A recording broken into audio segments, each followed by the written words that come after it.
something I figured out about myself is that I put up with a lot of like little annoyances. Like I'll just put up with like a bad toothbrush or something. I'll put up with right now my sink is clogged and the toilet was running and I was just like putting up with it. I'm like, oh, I'll do this later. And it's like getting worse and worse. So I fixed it, right?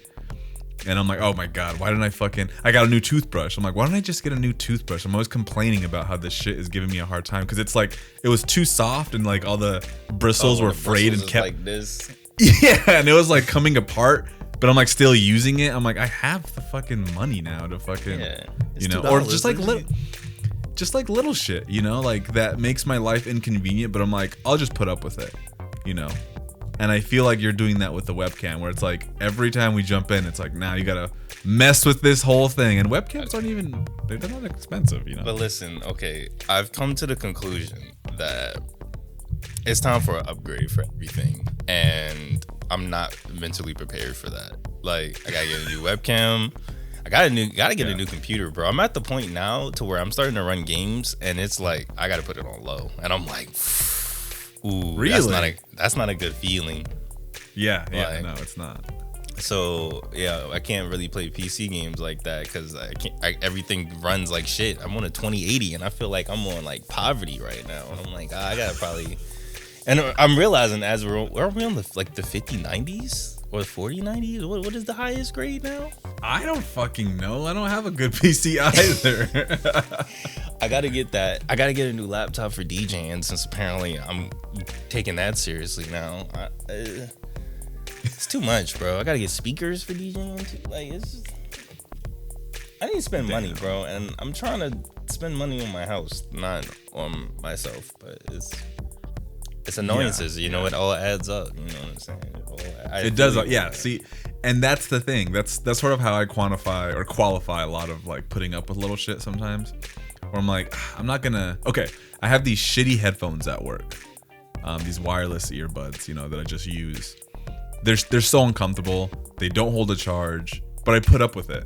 But I'm always complaining about it. Like in my mind, I'm like, man, these fucking suck. But I don't do anything about it. And like, it's one thing if that was the only thing in my life that was like kind of annoying. But there's so many like little things that sort of like stack up.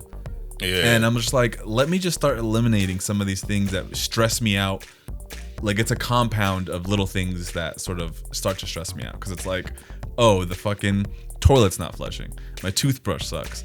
These headphones are ass. My running shoes like are ripped. Like I need to get new ones, but I'm just like all these little things. Yeah, you know what I mean? Like once you start taking care of like those little things, you're like, oh shit, it's nice to have like a new sock. You know, it's nice to have like a good toothbrush, you know? Obviously, yeah. I feel like people should, you know, it's okay to put up with things for a while, but I think there's a certain degree of like stress that builds up when you're just like putting up with all these little annoyances. No, I feel you on that because I just got my hair cut, and for a split moment, like just the annoyance of trying to schedule a barbershop appointment. Like the fact that I even gotta like schedule an appointment for a barbershop is like so dumb to me. Like now, yeah. I don't know. It doesn't feel manly to me. It feels very feminine to be like, you got an appointment? Well, I will book you for 10 a.m. on Tuesday, and we can get your haircut. Like, what the fuck are we doing? Nigga, walk in. How many heads you got? 3. Okay, yeah. Cool. Like, yeah, I feel I don't know. But anyway, like, for a brief moment, I was like, bro, I'm about to just grow dreads again, bro. Fuck it, bro. I should have never cut them off. I should be looking like, I thought you were cutting your own shit, no?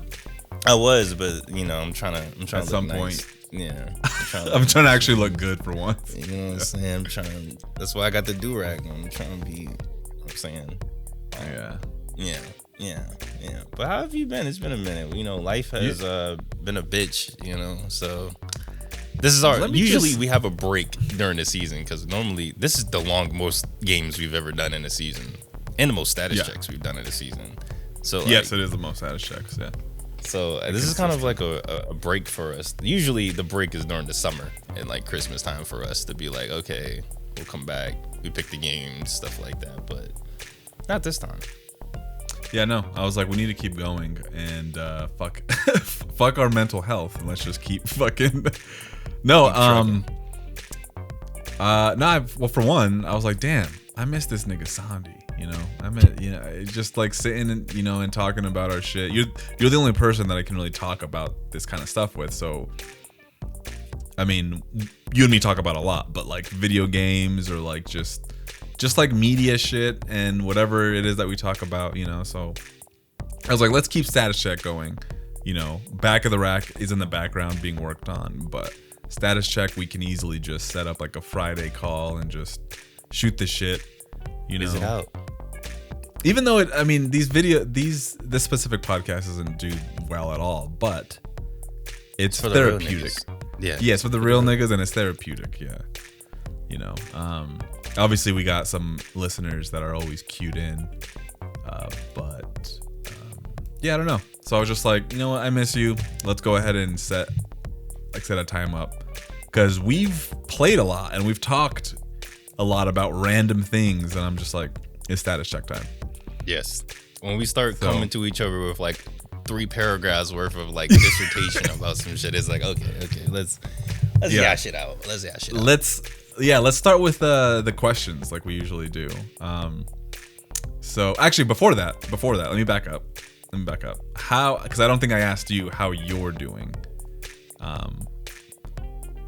Doing good. You're doing. This is all I gotta say. No, I mean, work's a bitch. So is that meme where the person's like, "Oops, I've become too important at work." That's how I feel, and it's like, yeah, I know my backlog makes it look like all I do is play fucking games, but like, mind you, for like 8 out of the 12 months at work, it is the most brain dead. You're doing nothing for like 8 months. So like, I can play the game as a work shift, but now I actually have to do work, too much work. Right. And it's like, okay, so it gets a little bit too hectic and pushes back on the fun stuff that you can do. Plus, once I get off work, I immediately go and I DoorDash for like 3 or 4 hours afterwards just to get some extra bread. And it's just like, by the time I get back, I'm playing the game for like an hour and I go to sleep. That's the hustle. That's a fucking hustle. Yeah. Christmas is coming up. We gotta pay for that. Then I gotta pay for, because I don't live near MagFest no more. It's not down the street to me no more. I actually gotta book a hotel, book for travel, book time off. Oh yeah, now it's gonna be more expensive for you. Yeah, exactly. Then, luckily the tickets are free because I'm performing, but it's still like it's a lot. So yeah. By the way, announcement: I'll be performing at MagFest, Spam and Boater Radio. So if you're pulling up the Super MagFest in 2026, say hi if you see me. If you just, I don't know, bro. The one person that's gonna be there and be like, "Oh shit, hey, yeah, I know that podcast. I seen it on my recommended one time." Are you having I forget, do you have like a video playing in the back, or is it just gonna be you just playing? No, they will. They're gonna be having something. Oh, so they have their own video. Yeah, they're handling all the lights, and it's gonna be live streamed, I think, as well too. I don't know all the details yet, so I don't want to say that, but I do know that it's gonna be recorded and it's gonna be all that stuff. So every time I hear you say MagFest, I think of that PS3 game Mag, and I'm like, oh yeah, they have their own convention. That's right. Yeah, MagFest. Everybody pulls up, has a giant LAN party. Yeah, it's exactly what I think of, because there's so many conventions now, like for specific things. Like, oh, let's go to fucking Dragon Con or like fucking Steampunk Fest. MomoCon, and it's just like so many conventions for very niche things. So I could imagine there would be like BlizzCon and shit. So I don't know. But anyway, so let's start with these questions. The first one comes from our boy Cade, Mr. He's one of our consistent listeners. So he asks, are you the type to hold grudges, or are you on your high horse? Or are you on your high horse about letting things go? For real though, I don't think about them on the daily, but the second someone mentions a person I remember having issues with, I remember exactly what that beef was, and with clarity. So I don't know, Sondi, you go first. I'm an extremely petty person. I'm exuberantly petty. But I like, don't hold what do you mean grudges. petty? Like, what is something that would be petty that you would do? For example, there was one friend that the friend group had, and he had an issue with me, and he was like, "Somebody get this Sondi guy out of here."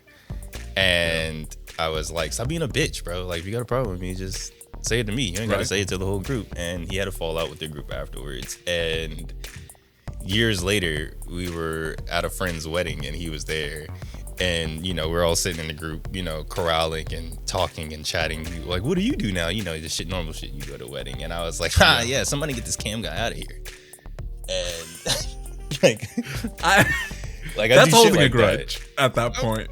If you remembered for that long. I mean, is it a grudge or is it like, it's like, just throwing I a feel jab. like petty, right? But you remember. Well, yeah, you're right. Like, you weren't. That's what I'm saying. Like, I'm gonna dap you up and be like, "Hi, how are you doing? You're doing good. Okay. I fuck with you, bro." But then I might like say some petty shit to remind you that like you had me fucked up, by the way. But like, it's okay. Well, okay. Well, what is a grudge? You know, let's think of like what like is a grudge like? Okay, so I do you dirty, right? Let's say I don't even know what I could do to you, Sonny, that you'd be like, yeah, fuck this nigga. But like, let's just say I drop out a boater or something completely and leave you to handle everything, or I don't know, right? And then years later, about that, though. well, I'm just trying to think of something. I don't know. Help me out here. I hold a gun to your head. Like, what? Like, do I that's what gotta I'm do? saying. Like, the grudges for me. Did we even talk about that last edit check about getting robbed? Like, that's like a grudge to me. Like, that nigga robbed me. I'm going after him every time I see him. Or like, that nigga tried to stab me. I'm coming after him like, that's a grudge to me. Not like like he was Ellie talking in The shit. Last of Us, like a revenge type of thing. Yeah, like if I have to go to physical blows with you, like that's a grudge. Like the nigga almost fought in the bathroom at Boiler Room. I hold a grudge to him. But like I don't really hold grudges. Yeah, I'm a very live and let live kind of person. Like I mean, like Cade says, you know, high on my high horse. I'm very much like I don't know. I try to practice forgiveness. You know, I really try to just like let things go and you know, I try to be very understanding of people's situations. You know, I remember the only thing I can really think of was in middle school when this kid had he had it out for me because I was talking to a girl that he liked. And me and her were just friends, but she like wanted something more with her, but she was like my best friend, so he'd always fucking be talking shit. Your ass. Yeah, like out of nowhere, like he just moved to my school and he would just like pick on me. And I would defend myself, but like after that, I was ready to like forgive him and be like, yeah, man, like I understand, like you were not in control of your emotions. Yeah, you know, we were but like angsty preteens. It's okay. Yeah, you know, I'm like, yeah, it's fine. I guess it takes a lot for me. I just haven't gotten to the point where someone's pissed me off so much where I've been like, I'm gonna fucking get them back, you know. That's not to say that like there's times where people will say something that rub me the wrong way and I'll think about it for maybe like a month, you know, but I'm not like looking to like get one up on them, you know. Like I remember I told this is actually more recent, my cousin my cousin set up like a piano room and it was like classy, clean room and everything, a little too bare for me.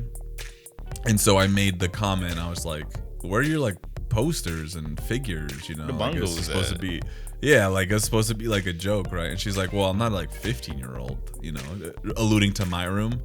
And I was like, that's kind of fucked up.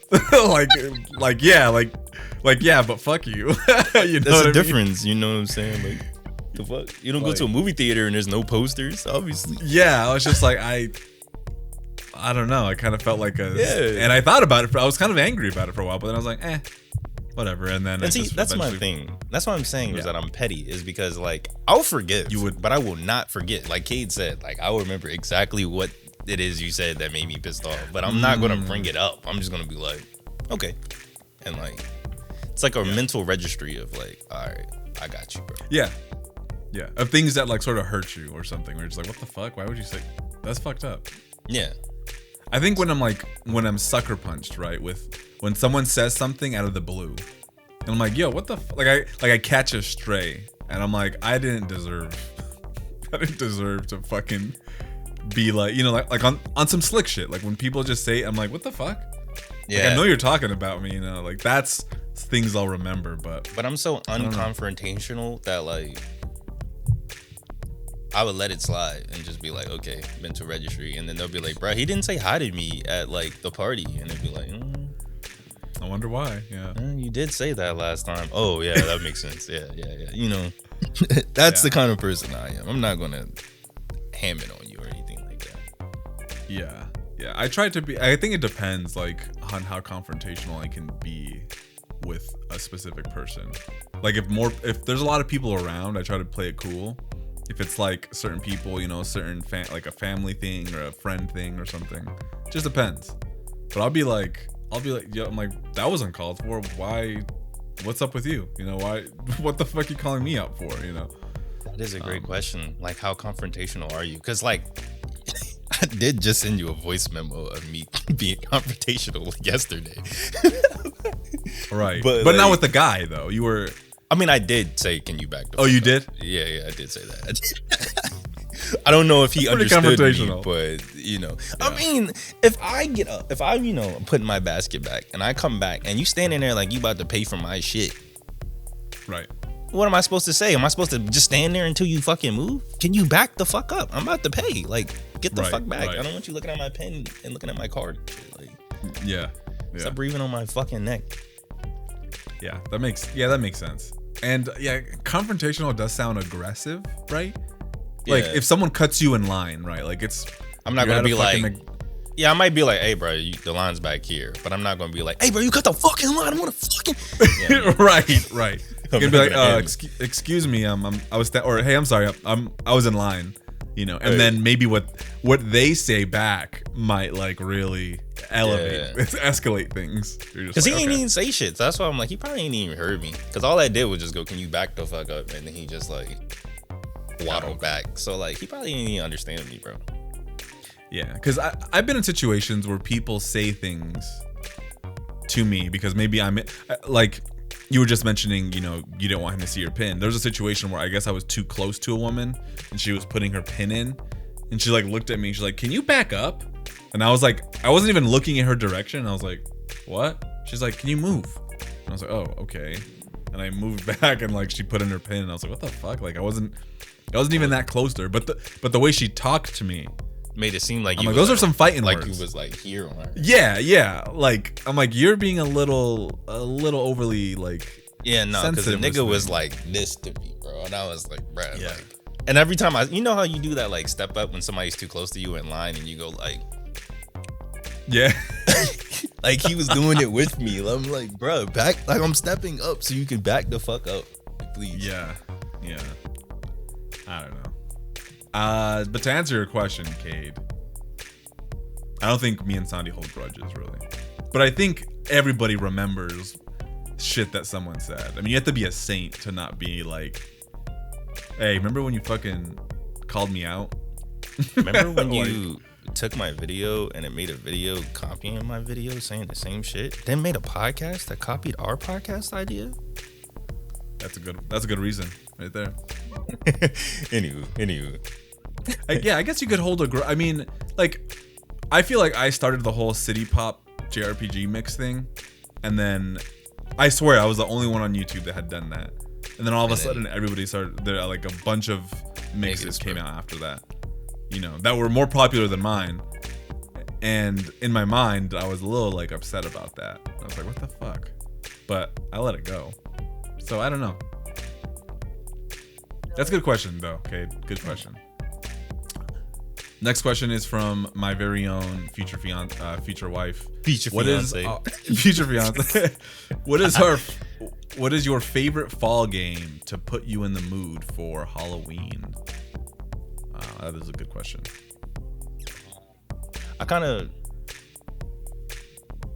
of like play whatever, but I do like a sloppy horror game, like a Outlast or like an Amnesia, something that's sloppy. Just like. I call it sloppy because it's like there isn't really like a point to it. You know what I'm saying? Like when I play Silent Hill or Resident Evil or something like that, like I'm getting a vibe, I'm getting a story and everything like that. But like Outlast, I don't give a fuck about the story. I just want to be scared and hide in a wall and be like, oh my god, he's gonna fucking come! Oh my god, we gotta run! Turn all the lights off. Okay. Like I like playing like something like that real quick just to have some fun. No, I have to agree with you. I also like don't have anything specific, but I will look for a game that fits the fall vibe, but I don't have like something I fall back to. Like Resident Evil 4 was oddly a perfect choice because you start in like September in the game, like and it's fall in that village area. Yeah. And it's kind of like, eerie and spooky, and I was like, this is a perfect game to play right now. Like it was, anything that has like those fall Halloween vibes I will play, but there's nothing I go back to consistently where I'm like, all right, gotta pop in fucking Sonic Adventure 2 and play Pumpkin Hill to get the vibes. Yeah, I don't have it. Yeah, games are a little bit different in that way than movies, and that maybe because like you have to spend so much time in games versus movies, Yeah, you can just knock out a quick 2-hour weapons and be like, oh, that was put in the background or whatever. Yeah, you could put like a Sleepy Hollow or something on. Whereas a game, you're at least spending about a week. Yeah, so you can't really be like, oh well, this is I don't know. And people don't replay games as much as they rewatch movies and all that. So yeah. Next question is from Community Splash. Shout out. Do you guys read? I don't know why this sounded so offensive. Like, hey, y'all read books? Like, y'all niggas stupid. Y'all be reading books, bro. If you do, what genres do you usually read? You can go first. I've been currently reading Play Nice by Jason Schreier. I've read all his books. I just picked up Cliff Blazinski's memoir. I've like been really into like reading like video game books about just like the development and just like the history and all that stuff. It's really interesting to read. This Jason Schreier book is very dense. Yeah. With pronouns, and I'm not like a Blizzard person, so like all of this to me is just like in one ear and out of the other, and it's like fucking me up because like some guy from chapter 4 will get reintroduced, like, yeah, remember that guy that left the company and came back and he did this, and I'm like, bro, I wasn't paying fucking attention. Like I just like saw the names and stuff. Yeah, I just saw proper noun and was like, okay, whatever. Anyway, that's just another person. Next, and then it's like that person becomes important in the next situation, and it's like, bro, I'm not trying to do this right now. But I'm not really a fiction person. I don't like fiction like that, but I have been tasked with reading the ACOTAR series by my wife because she really loves, like, she's all into fantasy and just regular books like that. I did for a while read a lot of Vampire the Masquerade books. A lot of those. That game's coming out, and every time I see it, I'm like, this nigga. Me and Elise watched the trailer for it, and I was like, this is his favorite one of his favorite games. Right. And we were just both like, yeah. Unfortunately, the trailer doesn't sell it, but we were just like, it's so gay. I just don't understand. It's so gay. It's so gay. I love it, bro. It is a little gay. Yeah. I mean, you're a fucking vampire. What do you want to do? Like, well, that's the thing. Like, they do sexy vampire shit. That's the whole point of vampires. And you have to be into vampires, and if you're not, then how does it come across? You're just like, and that's my thing is because like somebody was it Community Splash that also said the same thing about like what's your favorite fall movie, and like one of my favorite fall movies is Twilight. Like I love watching Twilight around like Halloween Town, but I don't really like Twilight. Like I just like the story, but I don't like the vampires in Twilight, if that makes sense. Whereas like Vampire the Masquerade is like very realistic in the sense of like vampires. Like they're dickheads. Like any nighttime dickhead, like that weird drug dealer in the alley could be a vampire. You never know. Strippers, sex workers, pawn shop owners, dominatrixes. Like it's just, you just get weird shit, and I like that because it appeals. And like most of the vampires you can't tell are vampires, so it's just like, all right, cool. Like he's just a really dickhead paled guy that's always out at night compared to like, you read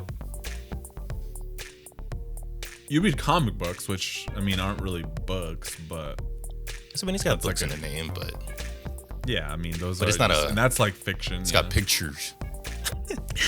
It's a graphic novel, is what it is. It's a graphic novel. Yeah. So, yeah, I read a lot of comics as well. Not as much as I want, but I think I've always read nonfiction. I have a lot of books around film and psychology, like a shit ton. I've read a lot about those two topics. And I have a lot of books too about Asian history and Western history. Tons of books on politics and religion, and a few about like understanding human emotion from like a therapeutic perspective or a psychiatric perspective. But I recently, my new job, my boss has me reading like these sales books, basically marketing / sales books. Atomic Habit, please read. Like the one he has me reading is called like Endless Customers, and they're interesting. It just talks about strategy and like what works, or like the industry, and they're useful. But yeah, a lot of the books I read are very informative and things like that. I read manga too, just like you do. So I think when it comes to like a book, it's straight nonfiction, but graphic novels and manga are in there to provide the fantasy element, I guess you could say. I agree. I agree. That's the same situation. I think for me, what it is that like with fantasy, I mentally I can't like picture it in my head. I don't know. It's just very weird. Like everything else, I have the imagery of. Like especially when I read like nonfiction, I can like picture everything like vividly in my head. But for some reason with like fantasy, it just can't grasp to me. Like I read Ready Player One before the movie came out, and like it has a lot of same situation, a lot of pronouns. So it's like that's Goro with a a xenomorph popping out of its stomach. It says that, but like in my head, I'm just like, it doesn't like, yeah, because maybe you're a more visual person in some way, and so when you see that, you just don't have anything to grab, unless they maybe describe they usually will describe the character in some. But Ready Player One is a very non-descriptive person. It just assumes that you know what a gremlin is and doesn't really describe it. So like, I see. Yeah, so like the movie did a lot better of visualization. Like then, like if I read Ready Player 2, which I don't want to read, like if I read Ready Player 2, I would probably be like, oh, this is what they're trying to do. Okay, I get it. But like, I don't know. I just couldn't see it at all when I read that.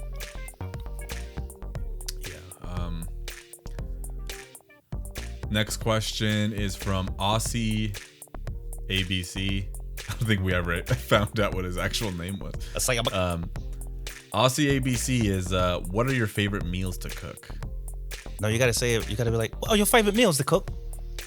Wait, does he have an accent? Yes, bro. He is full mandem, bro. You gotta say it with an accent. You have to. I don't think I'm good. What are your favorite meals to cook? Are you Australian now? What are your favorite meals to cook? I don't know. I'm trying here. What? Hey, sir. You there? What are your favorite meals? You there? What are your favorite meals to cook? Oi! What are your favorite meals to cook? Okay, bro. Poor guy. He's probably just like, this is an insult. Yeah. Is doing a British accent kind of like doing racist? an Indian accent? Yeah. Is that racist? Is? I think it might be. But like the whole country talks. So do fucking Indians. But they're Indian and they're from India. Of course they're gonna talk like this. Okay, but that's not even Indian. My. That's crazy racist. Just like an African is gonna talk like an African, a Jamaican's gonna talk like a Jamaican. But is that racist? If an Indian person was impersonating an African American, and they were like, talking, and they just went like, yeah. But see, that's the key. They're impersonating an African American. You're impersonating a British person. For all I know, this nigga's a nigga. I assume. Okay. But like, you know, and even in Britain and like England, like there are all types of different inflections. That's what I'm saying. Like Indian niggas like sound Scottish like and Wales. yeah. I don't know. I think it might Might still be be not right. racist, but insensitive. It's insensitive. It's like it's like on like the racist as fuck scale. It's like the Yeah. The little questionable, like, hey, wait, hold on. And it depends on who's doing it and in what capacity. I think it's context, you know. Yeah. What was the question? What are your favorite meals to cook? Speaking of fucking Yeah. British accents, you gotta tell me. You gotta comment that. Do they have Jamaican spots? They gotta have hella Jamaican spots out there. Because there's hella Jamaicans and all that, and Caribbean people out there. I feel have hella Jamaican spots. But maybe it's a different like culture because of how, maybe it's like different or something. Because it's I don't know. You never really hear about it though or see it in anything. Like it's not like a subculture that is. I don't know. Yeah, because most of the time that I think about like London, it's always like chicken shops. You know, chicken sandwiches, chicken wings, fish and chips. Yeah. It's never like, oh, bro, you gotta go down here, bro, to get your oxtail. Never hear about that. No ethnic things. Yeah, nothing like that. Maybe they're really racist down there. And they're like, we kind of suppress any other cultural foods. You don't sell beans here. Yeah, don't they do like beans and bread in the morning or something like? No, they like poverty out there, bro. Like, what the fuck? I swear they're doing like bread and. But as an American, I've been trying to self-center myself as an American in terms of like thinking, because it's so easy as an American to just think that like the world revolves around us. I mean, it does, but I mean, it's like. Do they think about us with like, you know, food? This is so many questions that we have. We didn't even answer the question. I like jerk chicken. That's what I'm trying to say. Okay, I like to cook jerk chicken. I'm Caribbean myself. What is okay? Now tell me what jerk chicken is. It's just jerk sauce. What is jerk sauce? I don't know. It comes in a bottle. It's jerk. It's some black shit. You put it on top of the chicken and it's spicy. And it's kind of sweet. Oh, okay. So it's like a pre-made marinade or something. Called jerk. Wait, you've never had jerk chicken before? No. I don't even know. Like, wait, like what's is it? Teriyaki? Like, is it sweet, tangy? I think that's an East Coast thing. I've never heard of jerk. What the fuck do you mean that's an East Coast thing? I've never heard of jerk chicken. Yeah, I ain't got no curve, bro. I'm looking it up right now, bro. I'm telling you. Okay. Pull up. Hold on. Okay, I don't know what jerk seasoning is, but it's like a chicken. And it's like saucy a little bit, and you can marinate it. You can do all that stuff to make it, depending on this. It's like a little sweet. Well, first off, it's a Jamaican dish, so that already explains like that why I've never heard it. And there's no Jamaican food on the Southwest. Like there's just none. That's of that gotta be capped. There's gotta be one, bro. Okay, well maybe yes, but you gotta find it. Go there, get yourself maybe California. Get a plate of jerk chicken or rice and peas. It's just rice and red bean, or is it brown beans? Black, red? It's some fucking bean. And then you have the jerk sauce. It makes like a gravy. And then it goes inside of the rice. And usually you have it with like cabbage and like a plantain. Fucking delicious. Every single time, bro. Without fail. When I used to get off on Friday, when I used to have off on Fridays, I would go to the same Jamaican spot up the street. And I would get like just a plate. Just give me jerk chicken. They got jerk oxtail. They got jerk salmon, jerk shrimp. So it's a season curry. Yeah, they got curry. Sure. You know what I'm saying? Stuff like that. It's not, their curry is different from like Asian and Indian curry. It's not spicy per se. It's more of a flavor. It's not gonna have your stomach on 10 or that crazy like that. Now would Jamaican also be? I know there's a Caribbean spot somewhere in town. Is that different than Jamaican? Yeah, the Caribbean is Jamaican. Yeah, it's not gonna be like. So maybe. Yeah, like there's no difference. I mean, like my family's Haitian, but like there's no difference between like Jamaican and Haitian. Yeah, that sounds racist. Okay, but all right. Jamaican, Haitian, they're all the same. You said that there's no spots. I just looked it up on Google for you, nigga. I see 7 spots. Selling jerk chicken in Tucson? Oh, okay. Yeah, there's Kingston Kitchen, Janet and Ray's, potato salad and jerk. That's kind of crazy. CD's Jamaican, Taste of Jamaica. See, bro, bro, go down there tomorrow, get yourself a plate, and enjoy the vibe. Make sure you get the little soda, get a ginger beer, and enjoy the vibe. Let's see, Taste of Jamaica on 22nd. Wow, I've never seen. This must be new. Kingston Chicken, I didn't know. Kingston Chicken, I didn't know was like Jamaican. CD. Get you some oxtail. Get some oxtail. Next time, once you get the chicken, next time go back, get the oxtail. It's gonna change your life. You're right. It's gonna change your life. You're right. Gonna be playing Beanie Man for no reason and shit.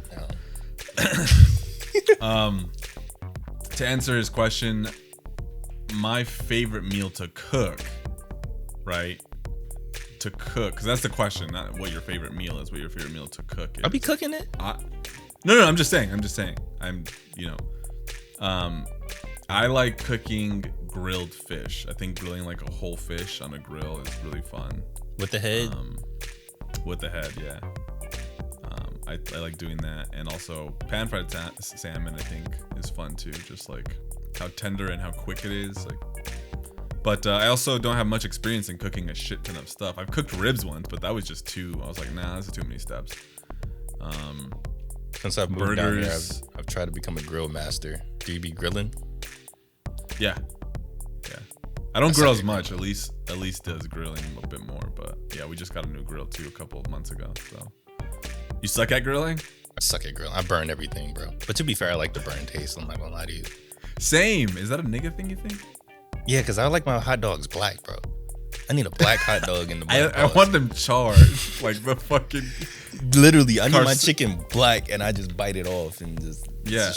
I love shit like crispy, like, Elise will be like, ooh, I burnt it. And I'm like, yes, this isn't burnt. This is good. This is where I want it. But she likes everything. It's funny because it all started with the difference was she liked her meat like rare, like steak. She liked her meat rare. And I liked mine a bit more cooked. Not fully cooked, but just like medium. I'm a medium well do myself. And that's where it started. And then I started to notice that she just likes everything undercooked. Like ice cream melted, everything. Like, yeah, everything like her salmon, she prefers it like raw rather than cooked salmon. I didn't even know that was a fucking thing until I went to this upscale restaurant for our anniversary. That niggas be getting salmon medium. Yeah, you can. Yeah, she gets it. Yeah, she'll do it. I'm like, that's what I'm saying. That I was at the restaurant. They was like, "How do you want your salmon cooked?" And I was like, all the way. The fuck? What do you mean? Half cooked? What the fuck? Yeah, it's a whole thing. Like the way that people. I didn't realize because her whole family is like an undercooked kind of thing. And I'm always like, can you just leave that chicken on there a little long? Can you just leave that rib on there? Like I like it a little. It's a white people thing, though. Cooked. Possibly. It's a white people thing. Because I wasn't eating anything that was medium or medium rare until I got with a white woman. To your adult. Yeah. Did she eat basically? Bro, I forgot where we were, but we went and I got a steak at a restaurant and I ordered it well done. And she looked at me crazy and then grabbed the waiter and said, no, bring it in medium well. And I was like, no. Fuck? There is like a whole stigma about ordering a steak. Like when I first went to Elise's parents and he was making steaks for us, he asked me like, how do you want your steak? And I was like, oh yeah, medium, like well. And apparently the whole family was just gasped. And I'm like, why did you ask me if there's only one proper way to fucking eat a steak? Give it to me how you cook it then, bro. Yeah, like what the fuck? If you're gonna shame me like this, then just make it how you, like what the fuck, I don't want to get salmonella, bro. I'm sorry. My stomach is fucked up, bro. Yeah, I don't know. And it's chewier. I don't know. For me, I like things a little bit more cooked for sure. Like even pizza, she likes it more doughy, And I don't like it crunchy. I don't like it like Oh yeah, like fucking hard. Crisp, yeah. Yeah, I don't like that, but I do like it to be like a more firm pizza, And she's like, no, I want it fucking sliding and slipping. I'm just like, what the fuck? It's really strange. Really strange. For some reason, I'm peaking here on my like I'm coming in hot. Bro, there's a fucking gnat that keeps like if you see my eyes like dangle off, it's because I'm staring at a fucking gnat that keeps like coming like right there, like comes like right here, like right in like zzz. It's fucking with me, man. Do I sound blown out? No, you sound straight on my side. Oh, what? That's weird. Hold on. Might be one of those things in post type shit. Yeah, testing. Besting. Yeah, because the last the Rumble Roses podcast I was listening to, I was peaking like a lot, so I don't know. But anyways, yeah. So grilled fish is mine. Jerk chicken is yours. Next question is from Cade. He says, "What's your I'm about to break ultimate de-stress routine? One for practical and regular everyday method. One for if you didn't have to take money, responsibilities, anything into consideration. What would it be?"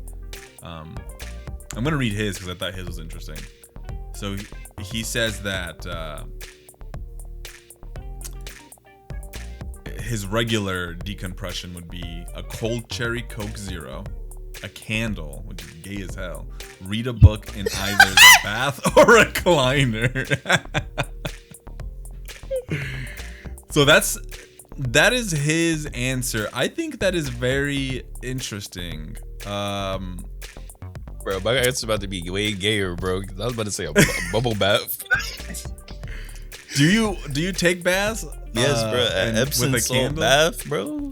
With the candle, play some chill music. Do you have a big bath? Because I cannot. I got one of those bitch ass, shower bath. See, which is crazy because you're tall as fuck. How do you even? My knees be hanging out. I don't like it. Me neither. Meat be all out, bro. Don't even be in the water, bro. The water doesn't cover you fully. Like, nah.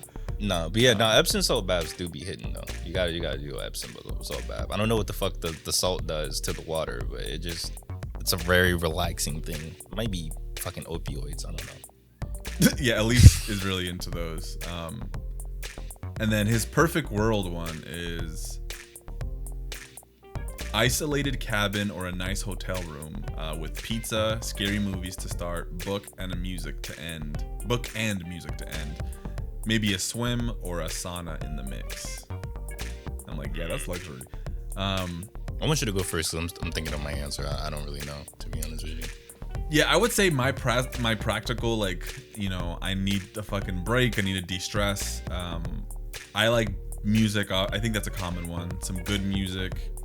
And being in nature, being outside. I think running, exercising is a really great way that I personally like to de-stress.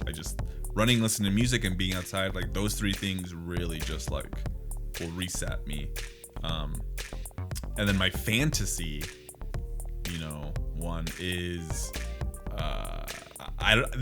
this was hard because I'm like, I don't know, like what would be if money and responsibility, like if all that was no object. I think like a walk in the countryside in Japan would be like really soothing or really nice. A really good massage and like in a hot spring too, like being in a hot spring would probably be like super nice. And then just relaxed with my wife, with Elise by my side, a good scotch. You have your wife in your fantasy.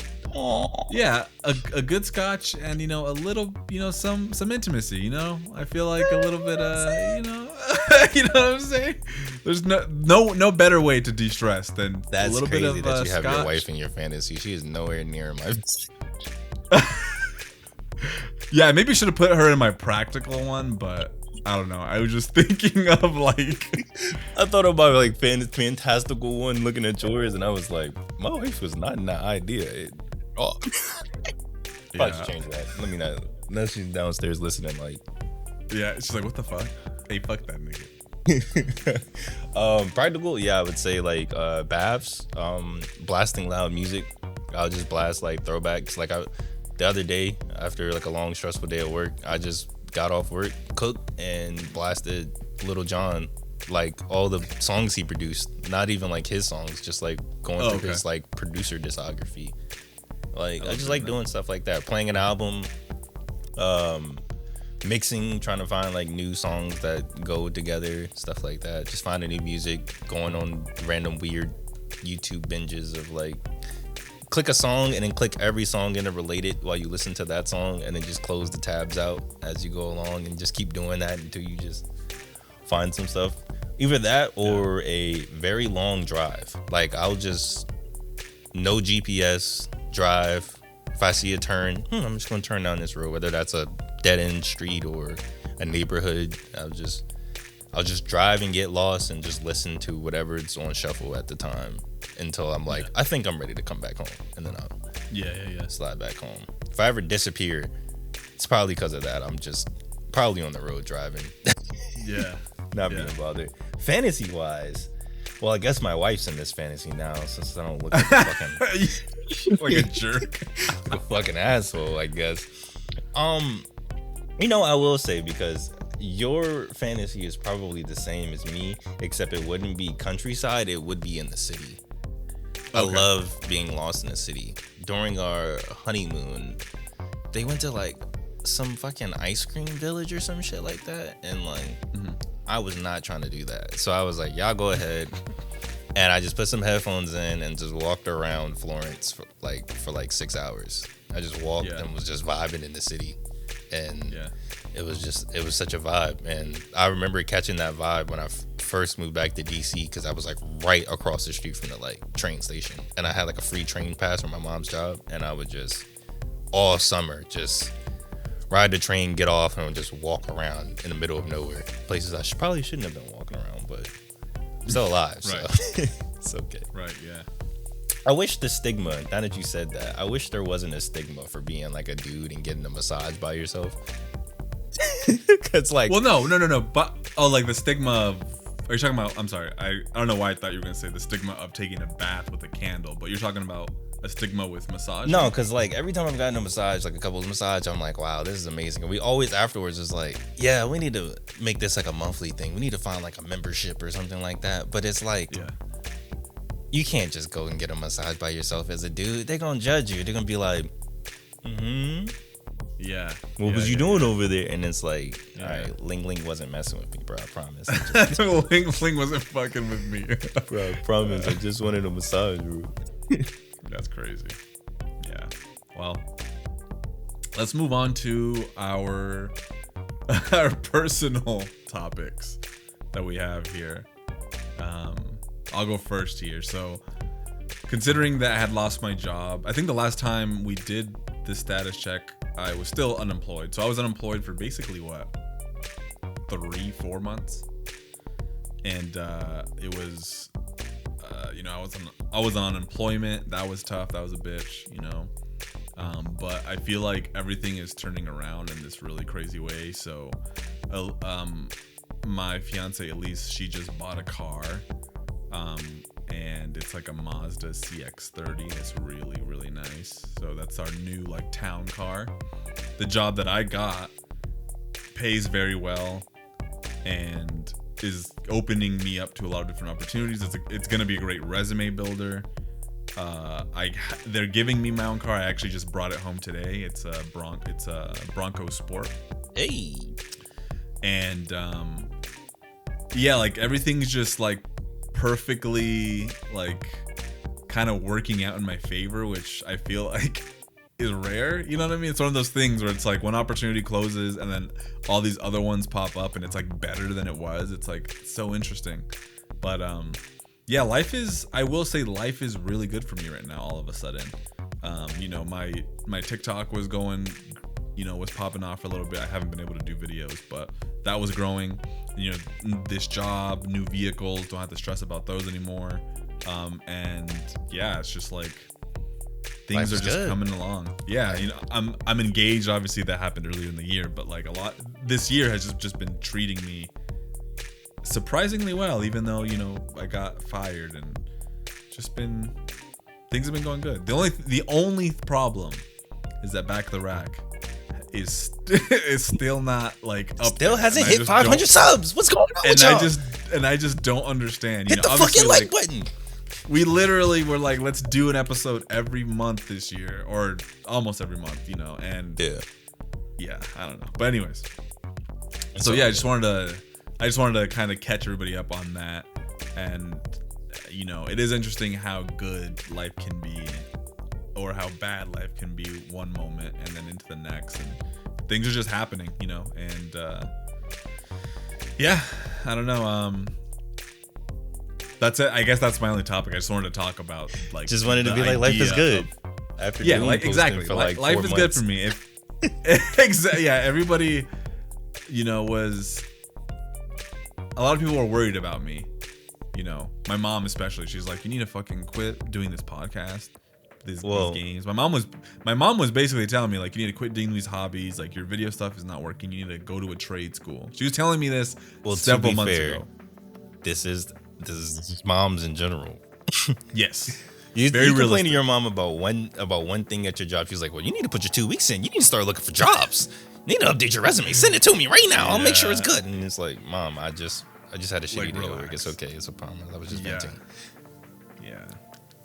Yeah. So it just feels nice because, like, the things that I've been doing, this podcast, my TikTok stuff, just like everything kind of has been culminating for me to be able to get this job, and it feels good. It feels validating, like I was telling you when I was like, dude, I got this job because they saw the podcast and they were impressed with what we do with it. And they don't even care about video games, but they were just like, a real nigga shed a tear, bro. Like, it's kind of crazy, like, and we put a lot of energy into it, into designing it, making it look cohesive and like be proper, and not just like two niggas. Like, obviously Status Check is us just hanging out, but Back of the Rack, we try to make it like a proper book club. So yeah, it's just cool to see everything kind of come together in some way. And that, like, I don't know. We'll see what happens, I just feel very blessed is what what I want to say. The only thing too is I didn't get to visit you, or we didn't get to see each other finally in person. Yeah, that was supposed to be happening this month, but but shit happens. Yes, yeah. We will figure out a time, and we'll have like a special episode or something planned for that or something. But soon, hopefully. All right.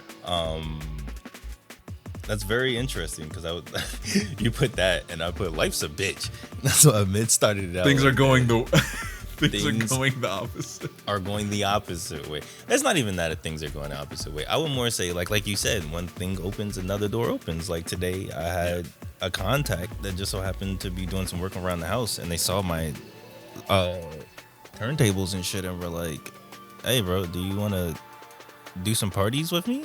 Get my number, bro. Let's work." And like the MagFest, I didn't expect them to hit me back up about that. So that's this will be my first big event. That's not like a wedding. It feels big. Yeah, where like where I get the freedom to just play whatever I want to play. Like people are coming there technically for me.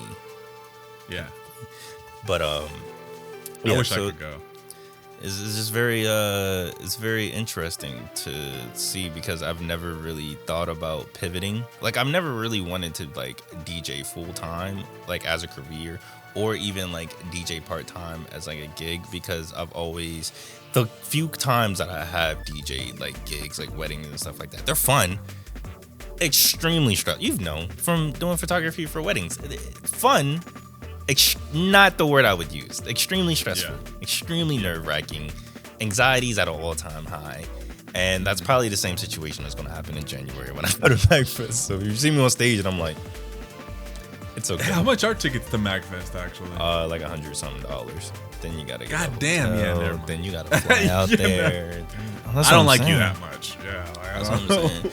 And like the premium thing about like MagFest is that it's inside of a giant hotel, like a luxury hotel. So like the main thing is that people want like the rooms at the hotel because it's 24/7. So it's like if I want to chill out, I just go upstairs and then I just come back downstairs and I'm already at the, I can chill out.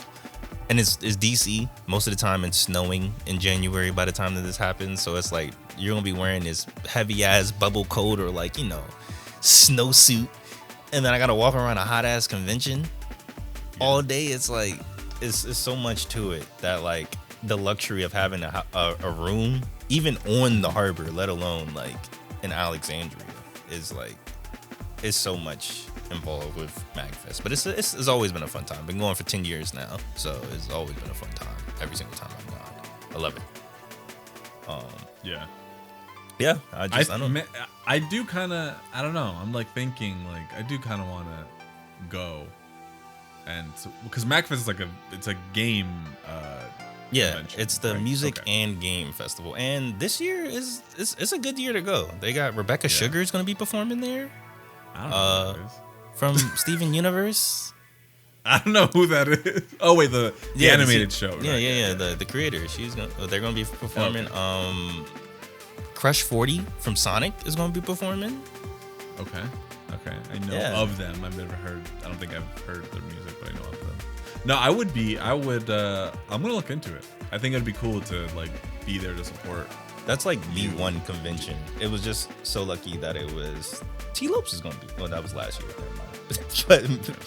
but it's the one convention I go to. Yeah, and it just so happened to be in my backyard, so it was very clutch. But apparently, like this is the one. Like every time I go, I'm always like, isn't that's such and such YouTuber? And then I just like, like it's so many YouTubers there, and like people aren't like dickheads about it and being like, oh my god, bro. Like you kind of just like for example, the Animal Logic. Like, do you know that channel or like Animal Logic? That sounds familiar. It's like a girl and she just does like trivia on like animals. But anyway, she was there and I was like, bro, that's the Animal Logic girl, and she's just in line behind me to play Crazy Taxi. Like, like this is insert YouTube. This is Super Eye Patch. It's like just standing here, and it's super. Just, what is it called? Like pseudo celebrities in some way, because they're not. Yeah. Because they're just normal people, but and like you'll see them and you'll be like, that's that YouTuber with 1 million subscribers and he's just here chilling, and you're just like, and like nobody's pounding him and being like, bro, dude, like, you know, for example, like I think of like DreamCon and like seeing clips of that and like how there's like a whole crowd of niggas like surrounding each YouTuber and celebrity, content creator. There isn't that. Like you'll be playing fucking Tatsunoko versus Capcom versus like fucking bro. Like for example, I'll never forget this shit. There was a Mortal Kombat, what was it, 11? I think it was Mortal Kombat 11 tournament a couple years ago. And I signed up for it, me and the homies. I've never played Mortal Kombat 11 at that point. And I'm doing warm-ups, just trying to learn a character or two just to like get in the tournament. I know I'm going to lose, but it's like, you know what? It's all good. I'm playing with my homie. Somebody taps me on the shoulder and they go, hey, I got next. I look behind me, it's Sonic Fox. Everybody quit the tournament. It was only me. I think Sonic Fox didn't join, but it was like me and like 7 other people. It was only like an 8-man bracket because everybody saw Sonic Fox and quit. I'm not doing this, but like I got my ass beat by Sonic Fox. He pretty much used me as a training dummy, but it was fun. That's crazy. That's crazy. That's so cool. I'm looking at the prices. Yeah, 125. Yeah, it's only gone up every year, and then it's like you add in like you got to get a hotel, you got to travel. It's a very expensive thing, but if this is your one thing every year, then it's cool. And I mean, I think about it too, because Elise's birthday is on like the 19th, so it'd be like, hey babe, I'm taking you to MagFest to taking you to DC. She's like, what the fuck? Well, to be fair, most of the time the like homies have came up to like come to MagFest with me because it's in DC. Like as soon as you cross the bridge, you're in Georgetown, and like shit like that. So like you can see like the National Monument and like the Lincoln Memorial and shit like that from MagFest. So like because like I know usually Thursdays and Sundays are like pretty chill days. Those are like the days that people mostly buy merch and just like chill out. It's not really a lot going on because it's opening up and it's closing down and stuff like that. At least the beginning, like the morning of and then the evening of. So most of the time my homies will be like, all right, today I didn't really feel like doing anything, so I'm gonna come back in the afternoon and we're just gonna go visit all the monuments and museums and all that bullshit. Just have a fun day in DC. Then go to MagFest. So you got options. Yeah. Well, I mean, if I'm gonna talk to Lisa about it and see if like it's maybe something she might be interested in. She's turning 30, so we gotta do something big for her. Maybe visiting the East Coast would be like a fun thing because we can go to New York, New York City, or something like that, and see you guys. If you let me know, because I'll probably be getting an Airbnb. Fortunately, I didn't get a hotel, so. Okay. Yeah. So we'll probably be in like Virginia across the street, or so. Okay. So what makes you say life's a bitch? I think we lost the plot on that. What? Life's a bitch because like it's like what you said. One door opens and another one door closes. Okay. But like life's a bitch, but just in general, like I hate it because like you said, like that's kind of the same situation I had with like a couple years ago. What was it? 2 years ago? Yeah. Where it was just like it was like a string of just everything bullshit that just happened in like a 6-month period where I was literally at my lowest where I was like, bro, I think this is it, bro. Like I can't go no further. But like perseverance and shit got better. Got bought a house. You know what I'm saying? Moved away. Shit got done. Mm-hmm. And I didn't expect that at that time. I genuinely was like, nah, ain't that. No up is going up from here. Right. But it did, so life's a bitch. Very true. Words to live by. Life's a bitch, let's go and over then you die.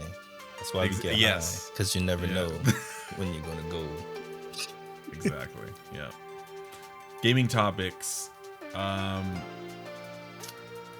So we kind of have a similar one that we can kind of combine, but I want to know what you think was the cause of Xbox's demise, the brand itself. Like, was it self-inflicted? Did the PlayStation kill it? Was it the fan base? Was it the lack of games? Like, what do you think? And maybe it was all of it, now that I'm thinking about it.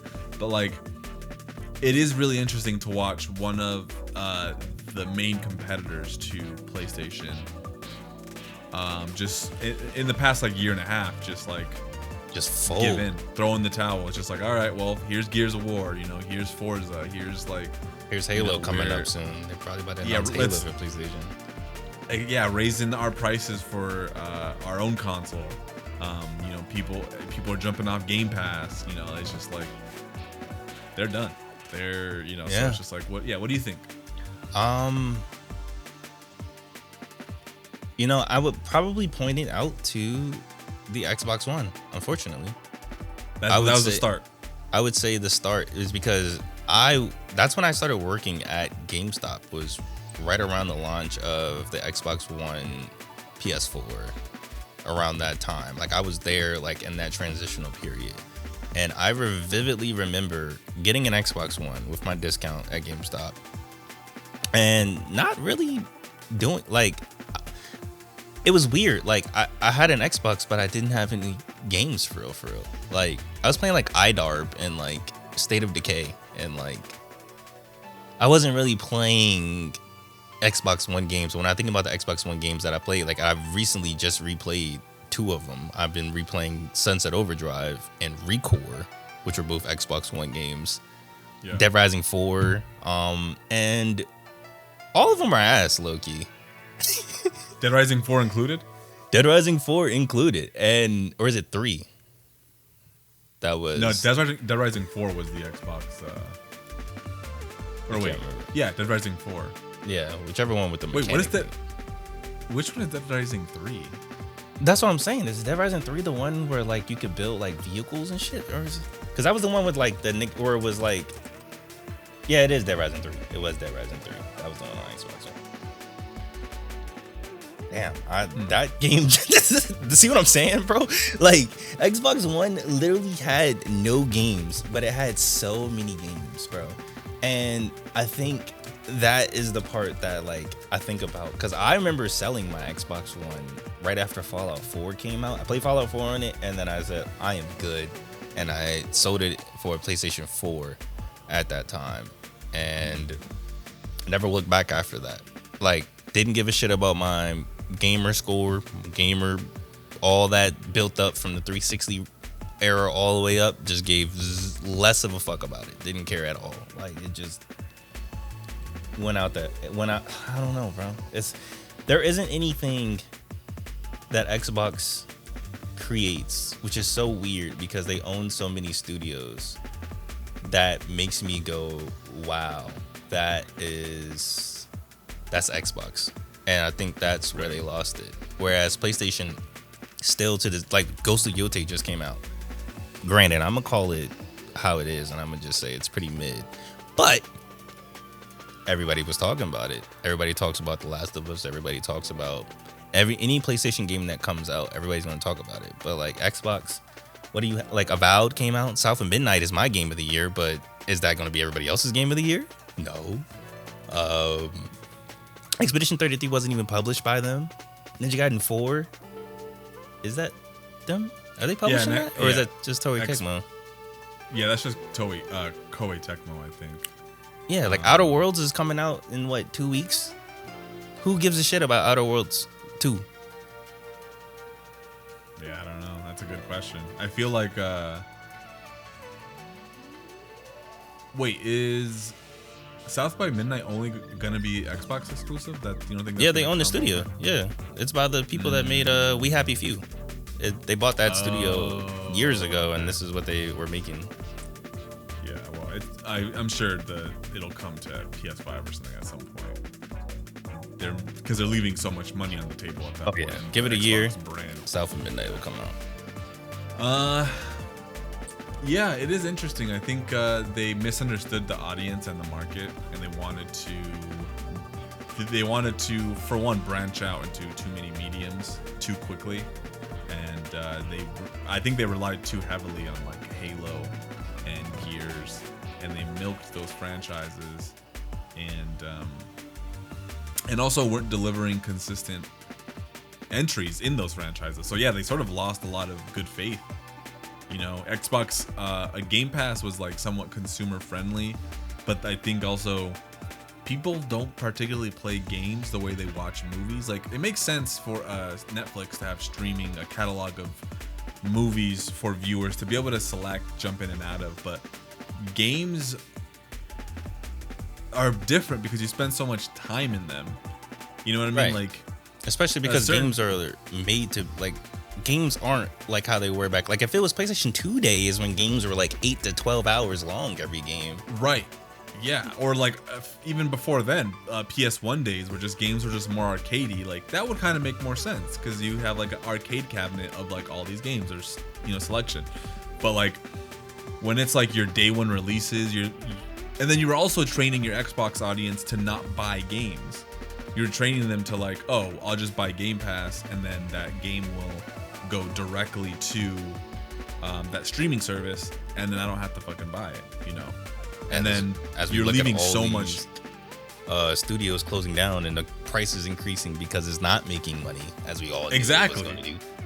Yeah, so even though it was like consumer friendly in some sense, because it's like, oh yeah, just pay whatever, $10 or I don't know how much it was, 25 or whatever, and you get all these games, but it's like that also hurts the studios, just like free to play, where it's like, oh, it's nice that there's no price there's no barrier to entry, but it's like these studios need to make money still somehow, so it is kind of interesting, the whole just demise, and it makes me wonder if someone else like Amazon or Google or Steam is gonna come in with a fucking new product. Here's or our something bucks. Like, yeah, here it is. Or maybe it's like it'll probably be like a hybrid of something, like a Steam box or Valve. Didn't Valve have like a whole? Yeah, I'm not gonna lie. I think Nintendo was ahead of the curve on this one when it comes down to it. Because think about it, like Xbox just dropped speaking of that, didn't it drop this week? The Rogue Ally, the Xbox Rogue Ally? Yeah. And the like Xbox branded one, yeah. It's technically more powerful than a Steam Deck, but who the fuck is paying $1,000 for a handheld? Exactly. The Steam Deck is $400, and I can play anything from like PS4, anything on this shelf right here. I can play it on a Steam Deck. There's not a single game on here other than the PS5 games that'll make me go like, that's a little bit too powerful. I played Wu Chang on a Steam Deck. I played Hell Is Us on a Steam Deck. These are brand new games. These just came out this year, and I played them on a Steam Deck.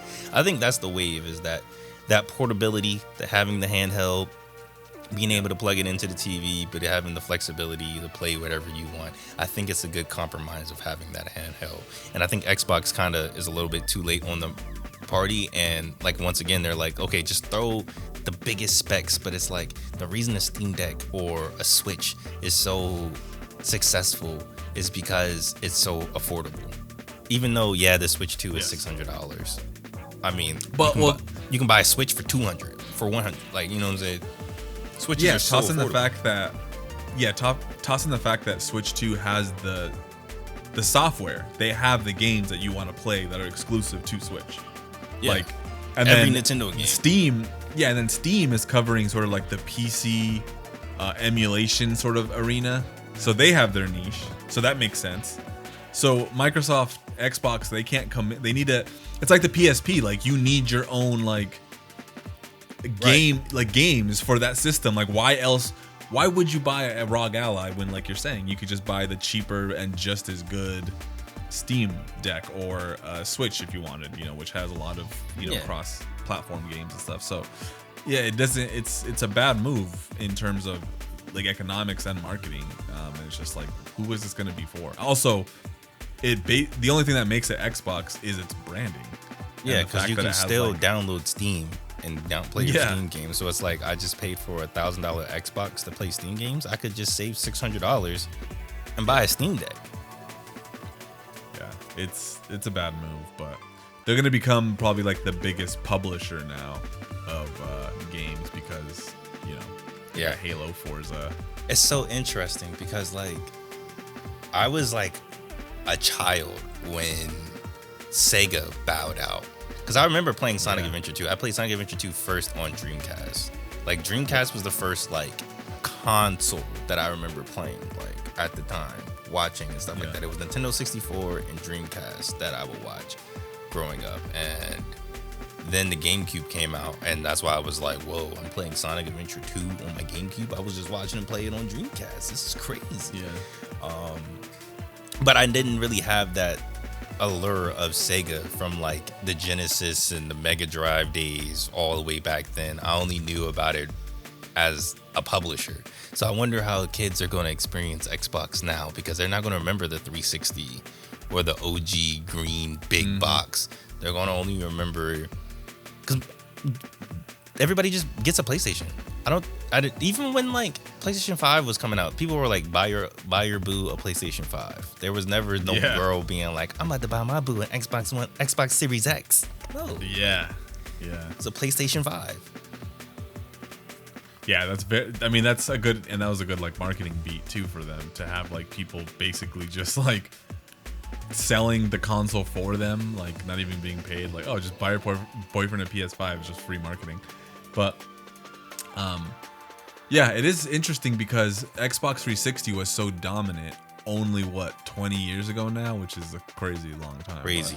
Like 20 years ago. If you think about it, we're living in like the early era of like gaming, which we've talked about plenty of times, where it's been rapidly changing, and we're seeing, Sega bow out, we're seeing Xbox bow out. Now we have Nintendo and PlayStation, and it's possible Steam Deck or Steam is gonna come out with their own thing, or or maybe not. I don't know. Maybe Amazon pops in. Maybe. Yeah, maybe exactly. Maybe Google takes another stab. Didn't Amazon have? What did they have? I think they just have a Luna. service. Yeah, they have like the Luna. They have the cloud gaming. They're like, they have their cloud. So maybe they're like, maybe they're just like, we'll just. Nvidia has cloud gaming too. So there's like, maybe the Xbox is on cloud. Yeah, maybe. Maybe the console stuff is like not gonna be here any that much longer, but we'll see. I'm sure there's always gonna be some form of like console at home, but new competitors will offer alternatives or something. I like the idea of cloud gaming if only the internet that we had was good enough to do it. You know what I mean? See, I don't like the idea of relying on internet, me either, because if my internet goes out and I'm like, fuck, I need I'm a cloud ass nigga. Like, I don't got you don't. I hate that idea of like just relying solely. And I was thinking about this the other day too. I'm like, damn, when you become a YouTuber, your whole livelihood is I mean, really a content creator. Like your whole livelihood is internet. based around the internet. Yeah. You can't make money without or that platform. Like if you strictly make content on YouTube, YouTube can be like, nah, we don't fuck with that content, and then just bleep you, and then you're just like, yeah, man. I gotta those go to a Twitch different streamers platform. that get banned because they like had too many DMCA strikes or something like that. Then it's like, damn, Yeah. that's my whole life. What do I do? Guess I go to That's kick. crazy. That shit is crazy. Yeah, I don't know. Yeah, and you.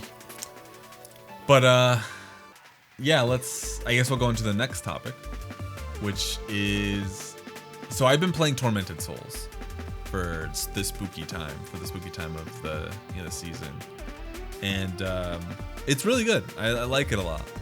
It's a little obtuse, so I ran into a couple of issues. I got stuck on some puzzles that are kind of, like I was saying, they're obtuse.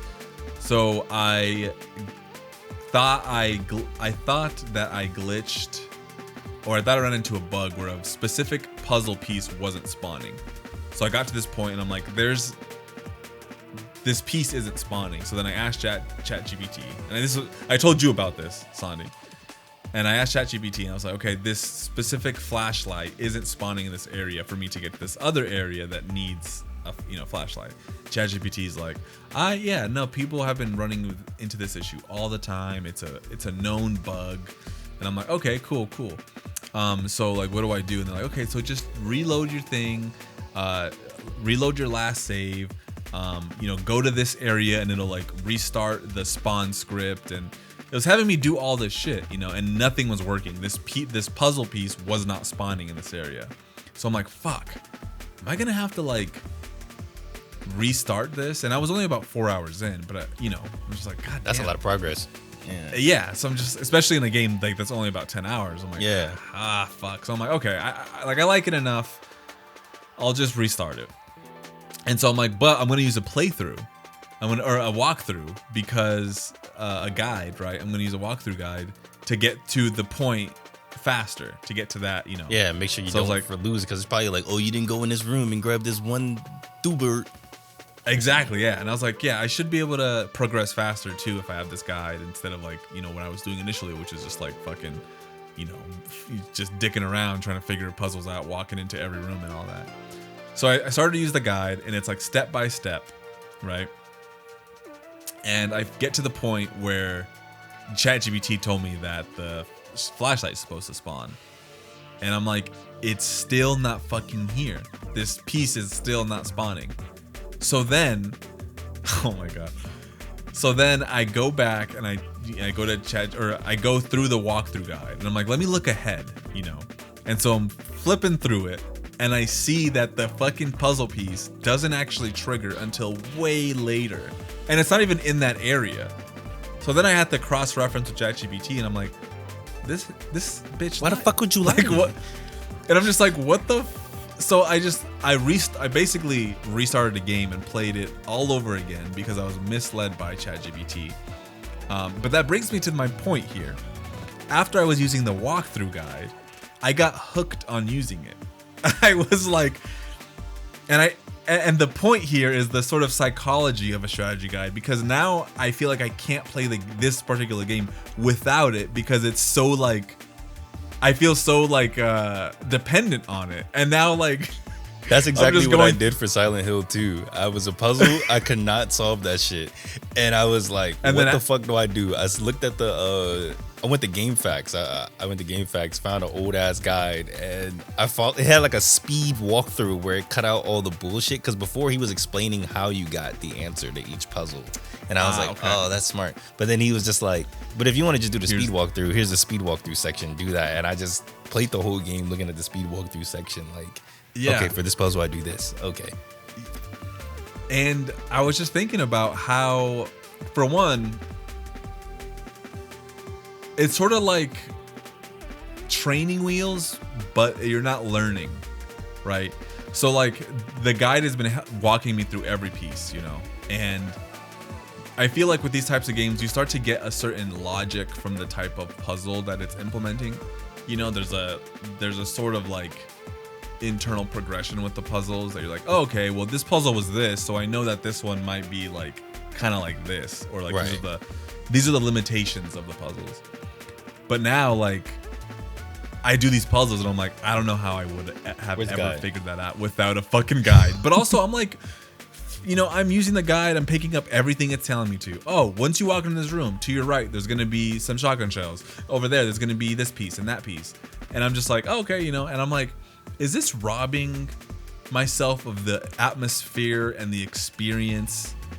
Is that what this is doing, or is this just like a satisfying checkboxy type game now? You know, so I want to know like your thoughts on this. Like, how do you square that? Because I also feel like it's cheating in some way. Like, oh, you didn't actually play the game, you just fucking followed a guide the whole way through. Like, you know, I don't know. You know, and that's a very interesting, because you're playing through Tormented Souls, which I've had downloaded on my computer for like 8 months, and I haven't. And I keep looking at it like I should play that. Nah, but Yeah. I played through Silent Hill 2 the exact same way that you're playing through Tormented Souls. I got stuck. I pulled up a guide, and I just used the guide for the rest of the game. And like my conclusion afterwards was that I like Silent Hill 1 more than Silent Hill 2, personally. Yeah. And Yeah. I don't know if that's just because with Silent Hill 1, I was more engrossed and I didn't use a guide. So I was just like, whoa, what's going on? Yes. But then with Silent Hill 2, I was like, all right, it told me to go here. Okay. Run. Yeah. So you don't got to kill them. Okay. And I think it's a gift and a curse, because, you know, there is gamers like that are like, that like Only use a guide. they only use a guide, or like they'll play a JRPG and the first thing they do is pull up a guide. They'll see like, what are the missables, what are the points of no returns, what are the ultimate weapons, what are the super bosses. Let me make sure that I don't miss anything like that. There's people that like, there's a whole meta behind gaming now of people being like even, what's the latest game that just came out? I'm probably going to see it next week with Ninja Gaiden, with people being like, these are the best skills to buy first in Ninja Gaiden 4. These are the best skills to buy for your vampire in Vampire the Masquerade. This is the best. Yeah, that's what it was. Battlefield. I saw somebody be like, this is the best loadouts for each class. And I was like, nigga, I don't like using a light machine gun on a support. I be using SMG, bro. I be having fun. I just be playing with whatever I want to play with, unlocking camos and shit. But like, some people just genuinely just play like that. They just go, I need the guide to tell me what to play, what to go on to first before I get into it. And it's like, I always question it, because it's like, did you really Experience it. It's a different yeah, it's kind of just that. It's like, you telling me that you played Silent Hill 2 with a guide as I'm wearing a Silent Hill 2 shirt, that kills me, you know? Because I'm just like, it does. I feel like you telling me that you played it with a guide informs me like, okay, yeah, so I am doing something wrong, because maybe a Tormented Souls fan would be like, you played the whole thing with a guide. Yeah, because in some sense you are losing out on a couple things. You're losing out on the atmosphere, the exploration. I feel like you're not in it. It's like watching a movie with like cliff notes. You're just like watching a movie while you're texting and you're just scrolling Twitter. Watching a movie while reading the script and being just like, you know, you're just like, okay, yeah, that matches up. I double back with that, and I say watching a movie with subtitles on. Okay. I'm gonna say a hot take is that I do not pay attention to the movie because I'm so busy reading the subtitles that I don't pay attention to the cinematography or that scene, because I'm looking at noise hissing at the bottom instead of listening and being engrossed into the movie. Yeah, I think you're right. I think you're absolutely right. That might be a good equivalent, you know, but definitely more accepted for sure. Like, if someone, you know, most people. Yeah, well, sound design is shit nowadays in movies, so you have to use subtitles. You have to, yeah. Everybody fucking whispers. So here's sort of my flow. Like, here's where I land on it, and I think that like, this is where I think would be acceptable. You play the first time without the guide. The second time, a guide is good. I agree. Unless you're having problems with the puzzles, look up the puzzle.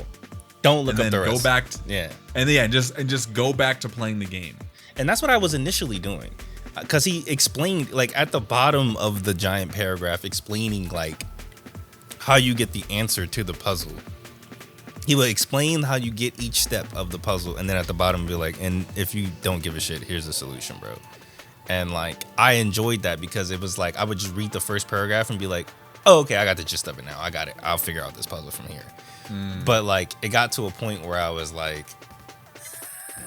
I'm good. Plus I was playing it handheld.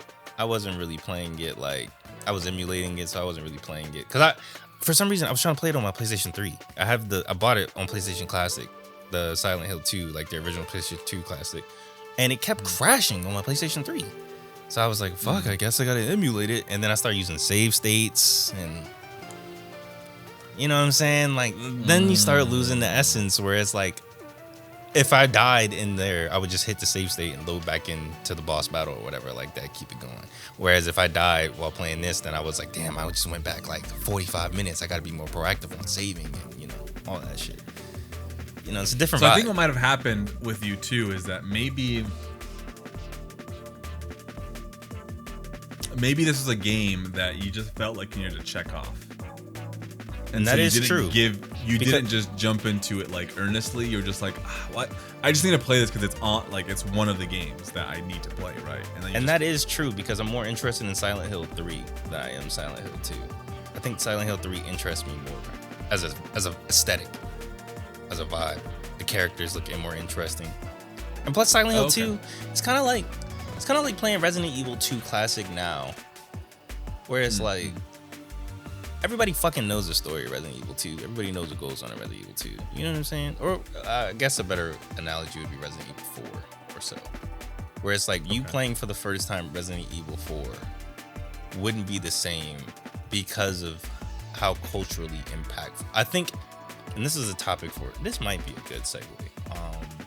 But just in general, like generational games and games that are quote unquote classics and how much the zeitgeist around them clouds the first impression. You know what I mean? Like, for example, Half-Life, I knew everything about that game. Or even like Super Mario 64, I just recently beat that, and like I knew most of the levels, and I never played that game in my life. And like, it's such a weird, interesting like dichotomy because like to me I'm playing this and I'm like I'm not fucking with this isn't gelling well with me, but I'm still getting oddly nostalgic for things that I'm not nostalgic for just because I've seen it for all my life through YouTube and gamer culture. You know what I mean? And I think Silent Hill 2 was one of those games as well, because Silent Hill 1 for some reason I didn't know nothing about it until like I started playing it. But Silent Hill 2, I knew everything. So like I'm looking at it and like the twist of, you know, with James and Mary and the whole philosophical angle about it. I kind of already knew it, so I'm looking at it and rolling my eyes a little bit like, it's whatever. Yeah. But that's because it's like I know the twist. Right. See, I don't really care for even the twist particularly. I mean, when you were talking about it, it was interesting, you know, that you were saying like, well, like I knew the twist. I think that it was one of those games where at the time, you know, when it came out, and even still, it has this invariable sort of maturity about the way it approaches telling a story about someone with repressed trauma, I guess. And it tells a story about three people ultimately, right? With Angela, and then you have the big guy, the fat guy. I forget his name. And then so ultimately I guess even when I played it when I was young, like it was more about the fact that he was struggling with the fact that he killed her and he had lied to himself, right? And obviously spoilers here for it, but as Sondi said, it's pretty well known what the ending is, but it's more of the fact that like it was a more nuanced take on like that like twist, I guess. It was a more nuanced take of like, damn, like she was a bitch, but I loved her but I struggled to deal with her tackling her mortality as she was dying. You know, my needs weren't being met, so I gotta get my life back. But she was also, as he says, yeah, she was also suffering. Yeah, I gotta get my life back. Like that situation, especially as an adult, you know, thinking like, I can imagine it far more clearly than I could when I was 15. Just how mature and how thoughtful and thought-provoking it was. And I feel like you don't get games that sort of play around with these ideas to this, because this is so honed in, it's so locked into this idea. It's not like, oh, it's just this idea over here and just think about it once. Like this whole game is designed around this idea of grief, regret, you know, and that, and I just feel like that always was so like cool. And I feel like obviously if you play the remake, maybe it'll hit a little bit differently. Maybe the remake is more modernized in some way, like but maybe. Yeah, it's sometimes you make a good point about when everybody is talking about a game, saying that this is the greatest, this is the, you know, you hear a lot about, I always hear how much people love Bloodborne and how it's like one of the greatest and people want it to have a 60 FPS patch and all this, like, you know. And I played Bloodborne and I'm like, I didn't like it, you know. No, I felt the same way. Like, and it's fine, you know. I'm not saying it's a bad game. I think it's a really great art design and, you know, combat if you like it that way and all that. But it is one of those things where when we discover things on our own, I think it gives us a sort of attachment to the game, like almost a connection to the game. You know, like we start to understand it a little bit differently because we found something out on our own. But when everybody's telling you like, oh, play this, watch this, and you go do it, and then it's just like, yeah, I guess. Like I already kind of knew like the whole thing. Like it's not. Everybody's saying weapons hits, but this shit is ass. Like, yeah, it's like a whole like thing, you know. And it's like with Sinners. Like I saw Sinners after everybody was saying crazy shit about it. No. I saw it like before I knew that everybody was gonna love it.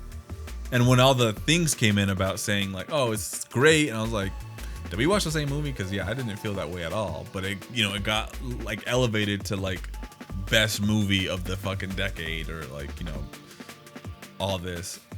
But I don't know. I think it depends too on like when everybody's saying that a specific game or movie is good. I think it depends a little bit about community too. Like, we don't have that sense of community in the same way. Now it's like fan bases. It's like, oh, this is the Silent Hill community. This is the fucking horror community. This is the, you know. And everybody you have to deals in extremes where it's either this is the greatest thing I ever created or this is the worst shit I've ever seen in my life. There's no in-between middle ground. Because like, for example, Expedition 33, we both kind of talked about it.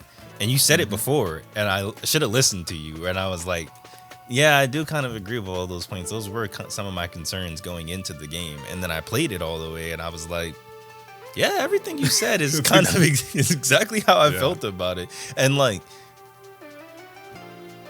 I don't know. I feel like everybody's treating it as like, this is the greatest thing known to man. And I'm like, stop it, guys. It's not. Yeah. Just like Mario. I've played through all the Mario games from here until 64 now. And me personally, I don't get it. But it's not because of that, because I've played other games like, for example, Half-Life, Doom. Those games, I immediately it instantly snapped with me. I was like, I get why people imitated this game. Like, I get exactly why this game is revered as the way it is now. Like, you can instantly tell that. Whereas, okay, let's switch this whole situation and let's do it the opposite. Name something that everybody says was shit and you thought was pretty good. See, that's the other thing I was gonna say, because I feel like I remember you telling me like you just like shit stuff. Like I just, you know, you're like you have bad taste or whatever you were saying. I can't remember the exact way that you were saying, but you just like bad games, or bad movies. But we were talking about that kind of stuff, and there is that aspect of. I think there is a huge component that people don't really think about when we talk about people talking in extremes, and that's the personal aspect of something, like the personal, like I don't know what you would call it. Like, we want people to like the things that we love, you know, and we want people to hate the things that we hate, you know, like we want to feel that sense of community in that way, where it's like, you know, everybody thinks this thing is bad, but okay, a good example. Let's say, you know, X-Men, the movie, X-Men Last Stand. Everybody hated that movie. I didn't know, I was too young, but I watched it. That shit is fire. You know, and I was like, wait, this shit is cool as hell. Like, I saw it in a different light. You know, I saw it without like all these expectations as a little kid. I just kind of like, this is awesome, you know? And everybody hated it. And you start to stand back and you're like, okay, I kind of get it.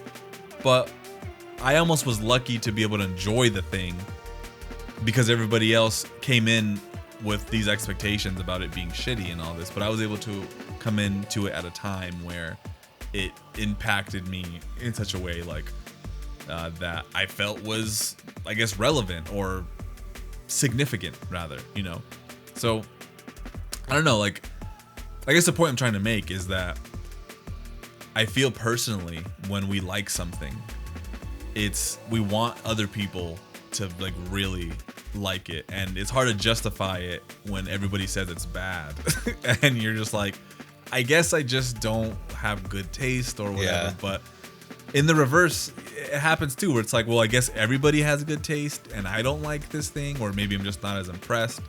But we also live in this society where it's easier to talk in like extremes because that's what gets attention. So and it's also hard to see the nobody wants to be on the wrong side of history. So if, for example, that's true. I feel like, for example, I'm gonna say something very controversial. I'm sorry. I feel like a lot of people put To Pimp a Butterfly on a pedestal just because it's revered. It's got a Pulitzer Prize, it's won all these Grammys. It's one of the great, like, people talk about it as if it's one of the greatest hip hop albums. I believe it's one of the greatest albums ever made. I don't necessarily believe it's one of the greatest. I wouldn't even put it in the top 50. Great. I think there's other Kendrick projects that are better hip hop albums than To Pimp a Butterfly.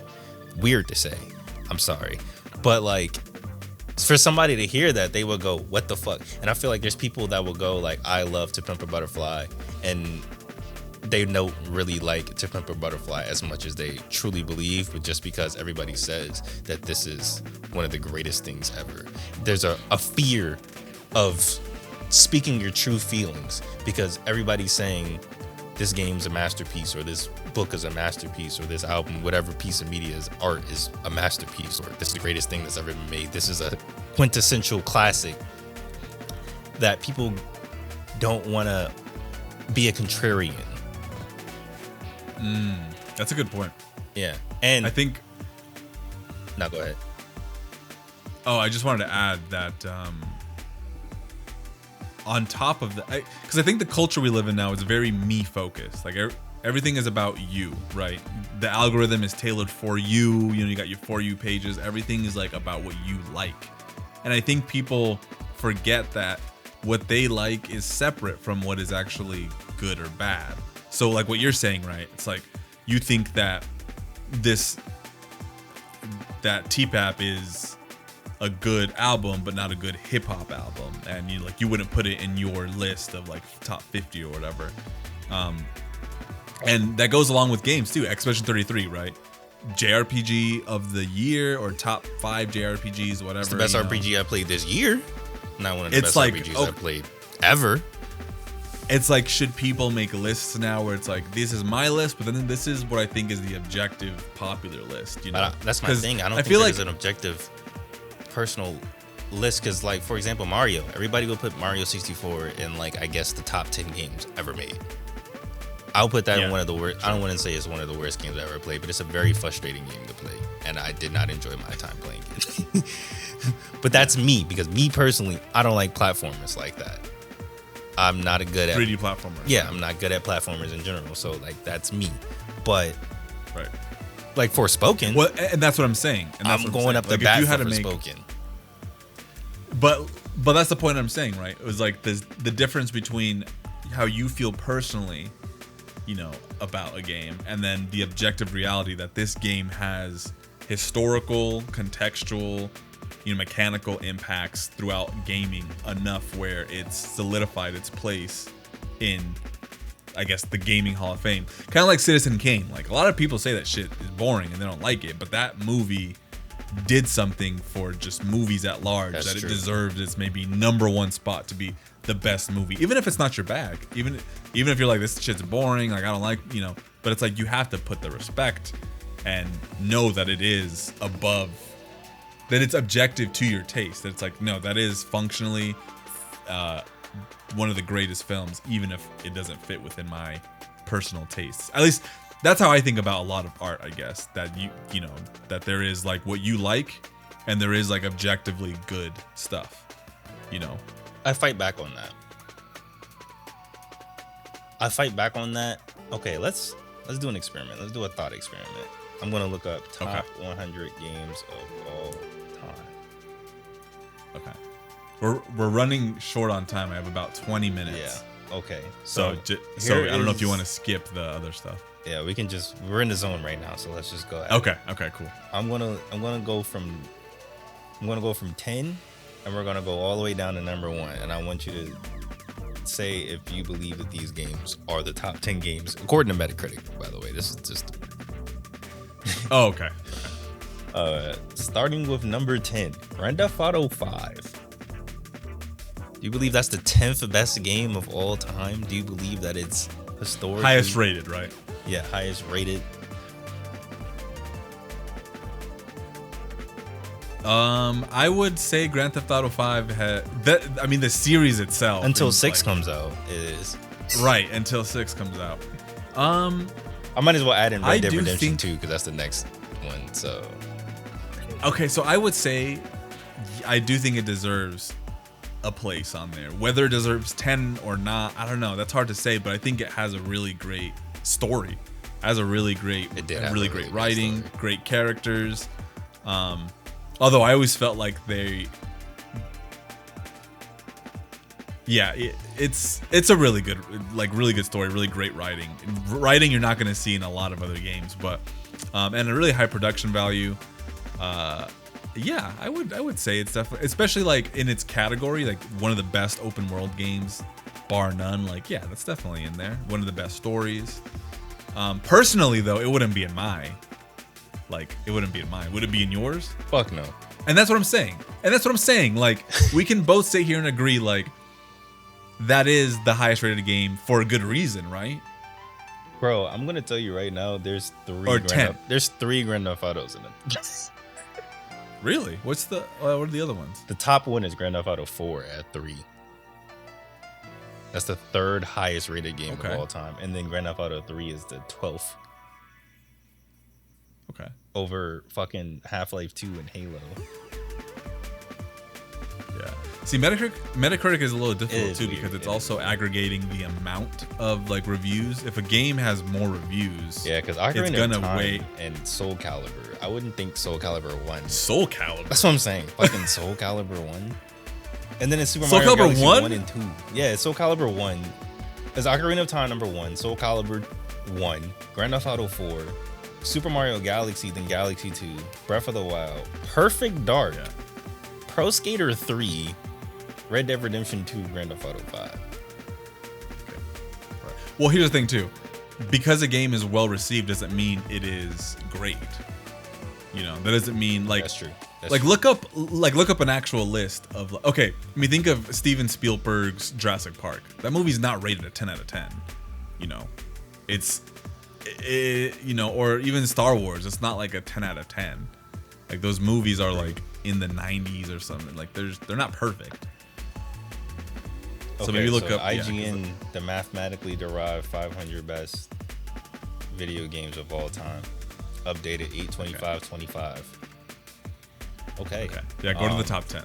Top 10, and counting down: Link to the Past, Witcher 3, OG Resident Evil 4, Elden Ring, Super Mario 64, Last of Us, Half-Life 2, Ocarina of Time, Tetris, Breath of the Wild. Breath of the Wild is number one. Breath of the Wild is number one. I wouldn't agree with that. I wouldn't agree with that. Okay. Well, what would you think is the number one greatest game? What is the greatest game I've ever played? Objectively. No. You don't even have to have played it. What do you think is the greatest game? Regardless the greatest if you played game, it or not. objectively, in my opinion. Yeah. Well, I'm gonna say Tetris. I think Tetris should be number one. See, that's what I'm saying. And Tetris, I don't even fuck with Tetris, but I could agree with you because we both understand objectively what that game is. Nigga, my grandma plays Tetris, bro. Like, yeah, the cultural reach it has, like it transcends, bro. But like, exactly, it's my grandma's not gonna be playing Mass Effect objective. 2. She's not gonna be playing Chrono Trigger and fucking. True. Yeah. Fucking, I'm scrolling down and I'm just looking at shit like nobody, like, I can't convince nobody to play Disco Elysium or fucking StarCraft and System Shock and Undertale and some of these games. Like, I'm not playing the original Tomb Raider. Nigga, fuck you. I don't know. I think also I've shout out GoToQuest. He I've tried to take the word objective out of my vocabulary when it comes to art, because I think it's antithetical to like art. And like at the time, like, you know what I'm saying, like it's okay to be like for example, Enter the Matrix is a shitty game. I want to say objectively it's a shitty game. It runs like shit, plays like shit, feels like shit, but that could just be me. That's just all subjective to me. But it was a very fun game. Breath of the Super Mario 64 feels like shit to me. But objectively, according to everybody in all these lists, it's one of the greatest games of all time, critically, commercially, financially, whatever the fuck. I don't know, bro. But here's the thing. Something to come to terms with is like like I said earlier, you can like bad art. I love Echoes of the That's End. okay. You know what I mean? Like you can or you can hate good art. You know, like there's a lot of, like, I love classical music. There's a lot of classical pieces that are like, you know, classic. I don't fuck with them. I'm just like, I don't want to listen to Bach. I'm sorry. Like, I just don't want to listen to, like, I understand that it was gripping and powerful, and he and I could put him like objectively like in top 5 composers, right? But I don't fuck with him, just like Tupac. Like, I don't fuck with Tupac that much. Ooh, now we're getting there. There we go. You know, but I could absolutely say that, like, you know, his lyricism, his message, what he stood for, like, his impact, super powerful stuff. His impact, and I would put him in an objective. But if we're talking about my top 5, that nigga's art, Eminem, I can understand. But that nigga's not even top 100, bro. And so I just think that there is, for me, I just think that there is an objective way to measure these things. Because if there's not, then we can't call anybody great. Because it's like great by measure of what? By measure of popularity, accolades, you know, sales. What do you? Yeah, use? Exactly. So great. In order to call something great or the best, or, you know, you have to have things to measure by, and that's where the objective, like. And obviously we're not here to talk about like, oh, well, this is the technical skill he had, this is the, you know, wordplay, or this, you know. But like, there is an objective thing, and I think games have that too. But I think people confuse that with their personal opinion sometimes, and it's easy to feel like emotional about why Expedition 33, like, you know, is why it changed my life somewhat. Why some people are just getting into JRPGs and they think this is like the best thing because it's a non-anime JRPG. And, you know, they're fucking praising it, you know, and other people are, you know, but it's just, I don't know. It's kind of, I think you always have to meet art where it's at. Like, what was it trying to accomplish? You know, did it, you know, and that's the question I've been asking a lot more when it comes to video games is, what is this game trying to accomplish? Because a lot of people, and I'm going to be completely guilty of doing this myself for a long time. Played video games purely out of a fun factor. Didn't give a fuck about the story, didn't give a fuck about the graphics, didn't give a fuck about the audio. I only want to know, is this game fun? And it took a lot out of me to break that thought process and to genuinely think like, okay, when this game was created, what is the context of when it was created? Who were the developers and what was their intention when they were making this? Was it to make a interesting story? Was it to make an interesting game? Like, what is the focus of this game? And trying to pinpoint the thesis of every game that I've played now is more fun than just playing a game for fun. Because, like, for example, South of Midnight earlier, we were talking about that. I understood, and even Hell Is Us, another example, I understood immediately that the combat is not the point of the game. People will probably play those games and say the combat's the worst part. There's not a lot of enemy variety. It kind of drags on. There's not really a lot of build diversity. Blase blah. But nobody's playing South of Midnight or Hell Is Us for the build diversity and enemy variety and boss patterns. I'm playing Hell Is Us to experience this crazy war story and this allegory for war and everything that goes around with it. I'm playing South of Midnight for the Southern folklore, you know? Like, I think that's where I'm at now. And I think some people just genuinely play video games and don't think about that part. Or if they do think about that part, they overly think about the story without thinking about the context of it being an interactive medium. I think you're actually getting to a point that I think about too, which is basically like, I always want to say that video games are like the next sort of great way to tell stories. But sometimes I think that them having to be fun gets in the way. Like, if we could change the perspective that you have to have fun in a video game for it to be like good or for you to want to play it, if we could change that, then I think we could have a wider variety of gameplay styles and things. But when you play a game, it's automatically, I mean, even the term game, right? It's like to play means and, to play have means to have fun. Right.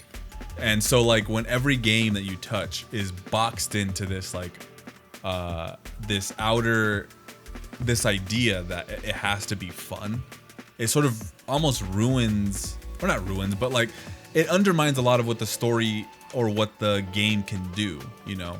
Right. And I think actually, and you can't control the experience. Like, you could be having something going on the camera right here, but the person playing the game might be staring at the floor.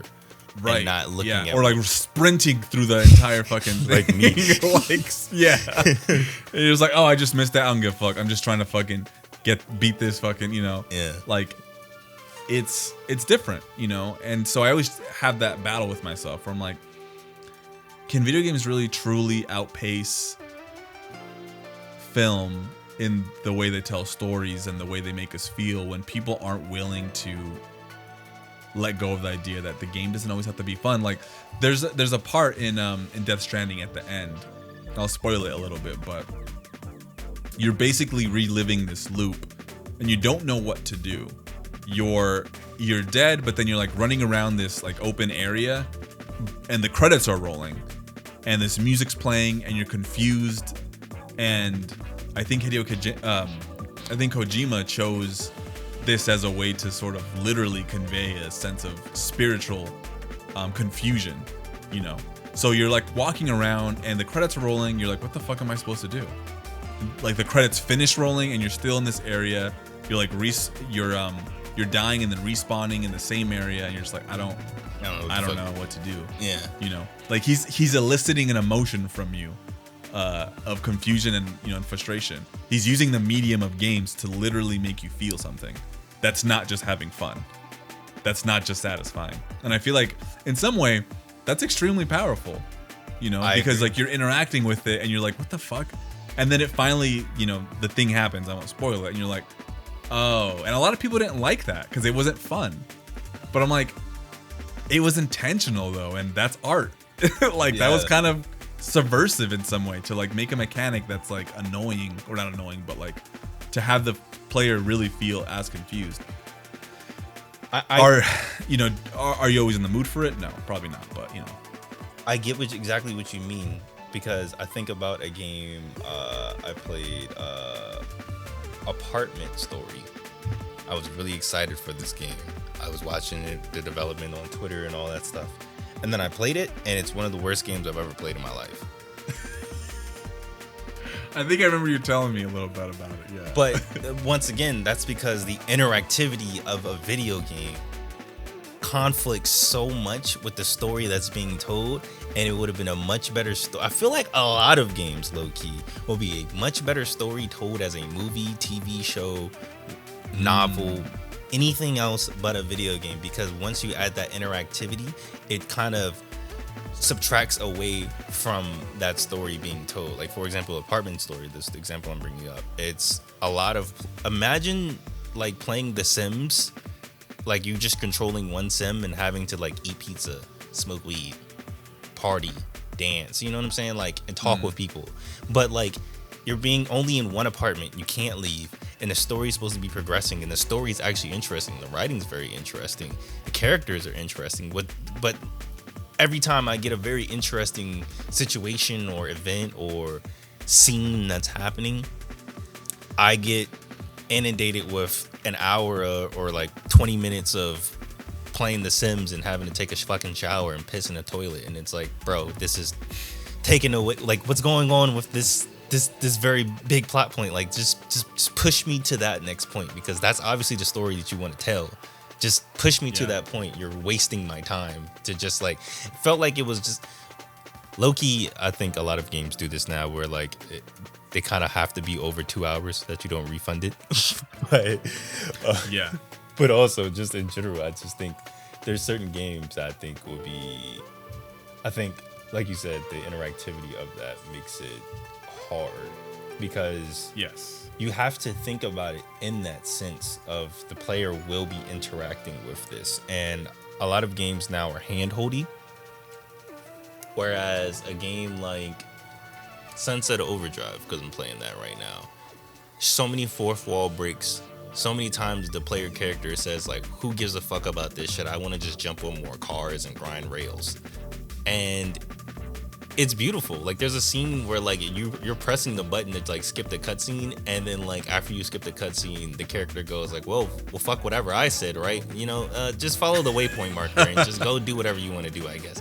Like, they understood, and they're like, yeah, the fun of the game is playing the game.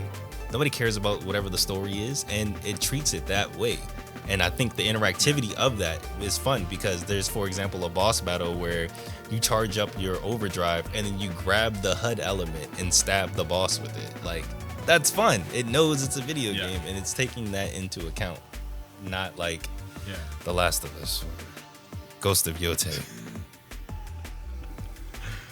I think video games are getting at odds with themselves. You think about the biggest video games like Fortnite and things like that.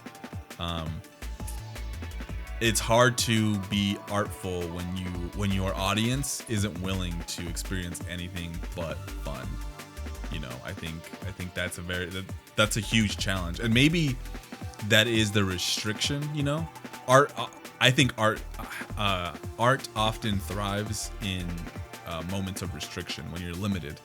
You know, a lot of artists can do amazing things with just a little, and I think there's artists. There's what is it called? Not analysis paralysis, but you know, when I know that I struggle when I'm making beats, or when I used to make beats, of when I would see all the snares, when I would see all the hi-hats, all the selection, and I'm each one like, and they all sound the fucking same, and you're just like, what that? But if I just had like a smaller, you know, selection, then maybe I would be able to work with that and make it, you know, my own or whatever, you know. And yeah, I don't know. It's just, maybe gamers are just greedy and we have too many fucking games. Maybe that's what it is. I got 12 new games for free by Amazon, and I'm getting 3 new games for free from PlayStation, and fucking, that's crazy. You get so many free games every fucking month. Who cares? You know what I'm saying? I don't care. I'm just gonna play whatever the free to play game is. Well, let's wrap this thing up. That was a good conversation. and one I think we'll have again because it is very, very deep when we're talking about this kind of stuff. We would definitely talk and about we didn't this. kind of we didn't get to talk about some of the games we've been playing, but that's okay because that conversation was probably better anyways. It's all good. But Because we're going to continue this conversation when next month when I play Vampire: The Masquerade Bloodline 2, the game I've been waiting 10 years for. Finally. yeah, you'll have to tell me how that goes. But I got to get going. We got to get going. So thanks guys for watching. Make sure that you like or The fucking like button. You know, please help us out. You know, I think we're making pretty solid content here. But this is also just a good like hangout spot if you guys want to toss in your questions and we read them at the beginning.